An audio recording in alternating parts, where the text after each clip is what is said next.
और उत्साह ध्वनियों के बीच सादर सादर निवेदन आग्रह माननीय मुख्यमंत्री महोदय से उनके आसन पत्रों उनके मार्गदर्शन के लिए एक बार उन्हें अभिवादन करें। सभी लोग हमारे यहाँ उपस्थित हैं, अभिवादन करें माननीय मुख्यमंत्री महोदय का।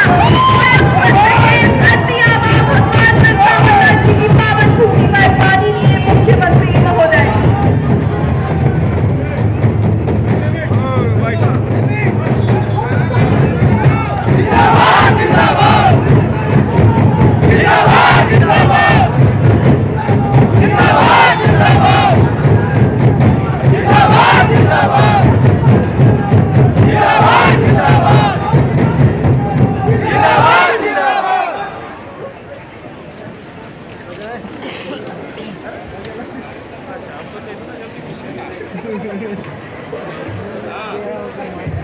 जिंदाबाद करते रहो तो हम लोग भाषण कैसे सुनेंगे, इसीलिए थोड़ा सा उसे ध्यान, समय कम क्या हम जिंदाबाद क्या सुनेंगे। सभी को जोहार।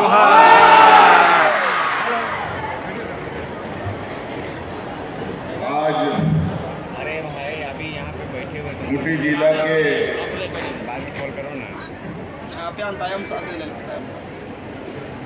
ये कचहरी मैदान में सरकार के द्वारा चलाया जा रहा मतलब मान लो 3 बजे विगत 24 नवंबर से लगातार विभिन्न पंचायतों में आपकी योजना, आपकी सरकार, आपके द्वार के शिविर कार्यक्रम चल रहा है। इस दौरान हम लोग भी विभिन्न जिलों में जा जाकर आपके बीच में इन कार्यक्रमों की वास्तविक स्थिति को जानने और समझने का प्रयास करने के लिए पहुंच रहे हैं। आज इस दौरे में विभिन्न जिलों से होते हुए आज हम आपके खूंटी जिले में आए हैं और आज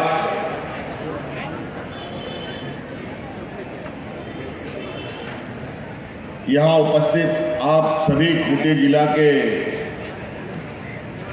विभिन्न गांव, पंचायत, टोले, मोहल्ले से आए हुए, ब्लॉक, प्रखंडों से आए हुए हमारे किसान भाइयों, माताएं, बहनें, बड़े बुजुर्ग, नौजवान साथी, हमारे छात्र छात्राएं और मंचासीन हमारे साथ अतिथिगण, आप सबका मैं इस कार्यक्रम में हार्दिक अभिनंदन करता हूं।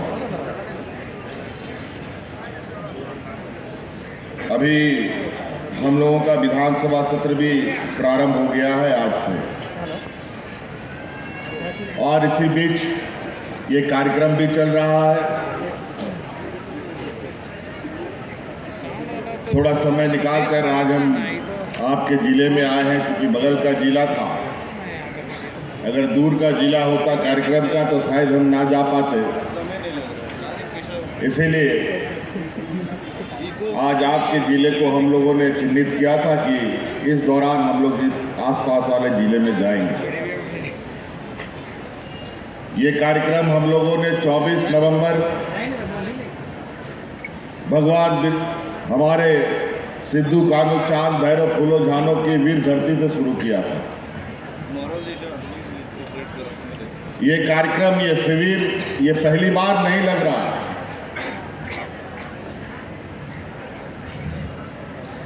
ये 2021 से ये शिविर लग रहा है।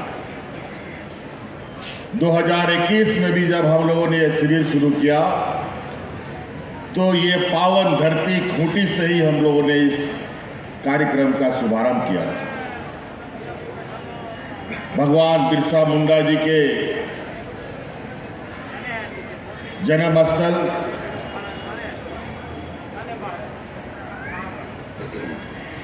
उन्हीं के जगह से ये कार्यक्रम शुरू किया था।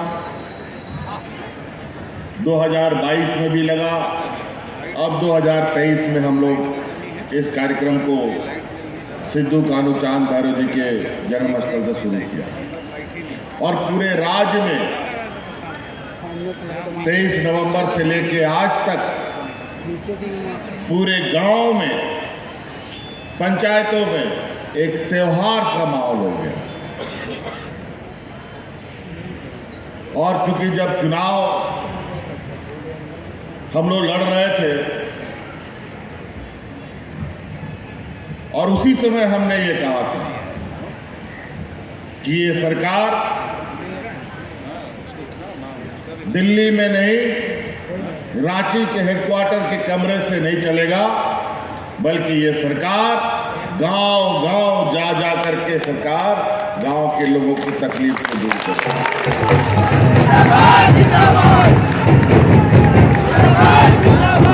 आप लोगों ने, हम लोग का राज अलग हुआ, अभी 23वां साल चल रहा है। 2020 से हम राज्य के मुख्यमंत्री के रूप में महागठबंधन की सरकार बनी है।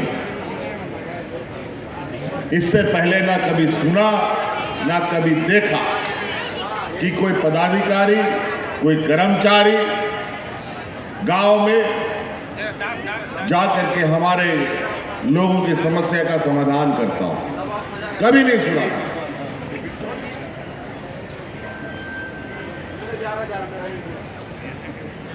जब हमारी सरकार आई तो आते ही तो एक बहुत बड़ा चुनौती हमको पकड़ लिया, हमारे पूरे राज्य को ढक लिया, पूरा देश दुनिया को ढक लिया, जिसको कोरोना कहा हम लोगों ने। कोरोना महामारी सरकार बनते ही ठीक से हमारा मंत्री लोग शपथ भी नहीं लिया था, पूरा दुनिया ठप, लॉकडाउन हो गया। गाड़ी, मोटर, हाट, बाजार, दुकान, स्कूल, कॉलेज, गांव का लोग दूसरे राज्यों में जाके फंस गया है।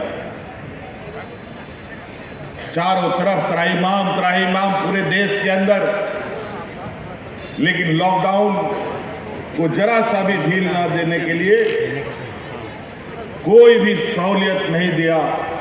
नतीजा अनेकों लोगों की इस लॉकडाउन में अपनी घर वापसी में अपनी जान गंवानी। हमने ये निर्णय लिया कि हम अपने मजदूरों को हर हाल में, कहीं भी देश का कोना हो, 7 समुंदर पार हो, वहां से उठा के लेके हम आएंगे। और ये भी आपको मालूम होगा कि हम अपने मजदूर भाइयों को, जो कभी जीवन में हवाई जहाज में नहीं चला, और हमारे जो विपक्ष के लोग कहते थे कि हवाई चप्पल वालों को हवाई जहाज में चढ़ाएंगे, आज तो बेचारा उनको हवाई जहाज में नहीं चढ़ाया, लेकिन सड़कों पर मर 1.5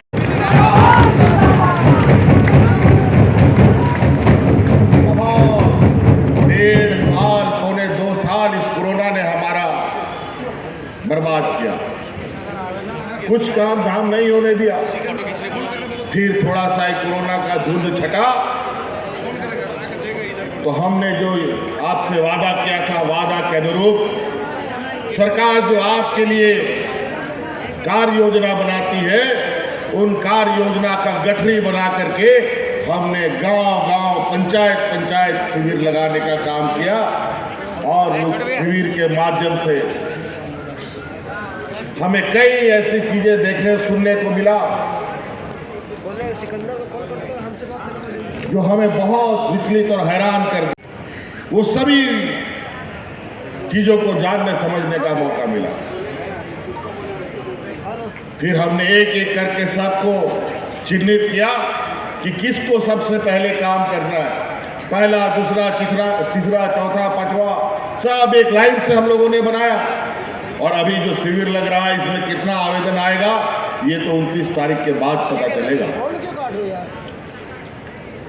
और आज उन शिविरों का नतीजा है जो हमें मार्गदर्शन उसने जो दिया आज उसके बदौलत सर्वप्रथम जिन लोगों ने इस राज को पाने के लिए लड़ने मरने की कसमें खाई, कई लोग शहीद हो गए, इस राज के जंगल जमीन, यहाँ के आदिवासी, यहाँ के मूलवासियों को बचाने के लिए अपने प्राणों की बलिदान दे दिया। आप लोगों ने अभी हाल फिलहाल में भी सुना होगा, 2019 के आसपास CNT-SPD को लेकर किस तरीके से यहाँ के लोग सड़कों पर उतरे। पूरे राज्य में पूर्व की सरकार हमारे CNT-SPD को खत्म करने की प्रयास में थी, जिसका पुरजोर हम लोगों ने विरोध किया। अनगिनत लोगों पर केस कचहरी हो गया। यही खूंटी में तो क्या एक नाम है, याद नहीं आ रहा था, उसको तो गोली भी मार दिया गया था। आज उसके परिवार को भी हमने सहारा दिया और आज शायद किसी कार्यालय में उनको नौकरी भी हमने दी। तो आज उन समस्याओं को लेकर सबसे पहले हमने कहा कि नहीं, यहाँ सबसे जो अधिक बुजुर्ग लोग हैं, जो जीवन भर, अभी किसी का 80 साल, किसी का 90 साल हो गया, अभी भी वो भटक रहा है अपनी पेंशन के लिए। बेटा लोग भी उसको बिना पेंशन नहीं मिलने की वजह से घर के बाहर निकाल दिया गरीबी के कारण। वो अपना पेट पालेगा कि अपना इतना बड़ा खानदान का पेट भरेगा। इसलिए हमने निर्णय लिया कि इस राज्य में जितना भी 60 साल से अधिक बुजुर्ग होगा, सबको पेंशन देने का काम करेंगे।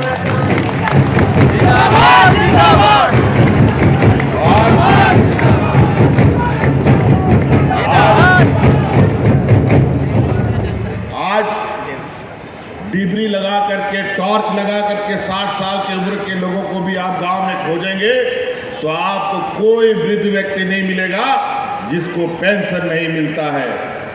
आज जो 57-58 साल का आदमी है, बुजुर्ग है, वो दिन गिन करके अपना समय काट रहा है कि कब 60 साल होगा और हमको सिर्फ पेंशन हमारे घर के दरवाजा में आकर के मिलेगा।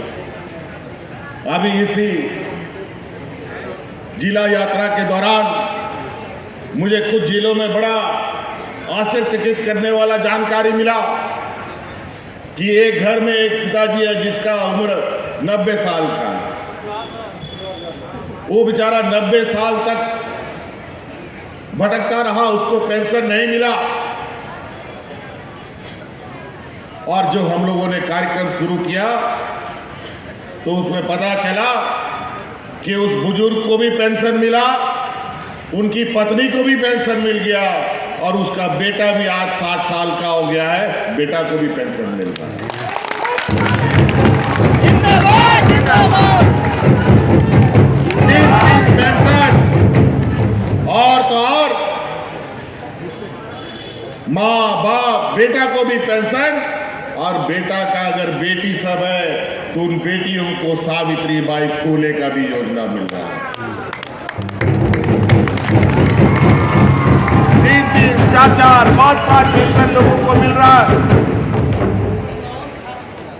आज कोई ऐसा इस राज्य में घर नहीं बचा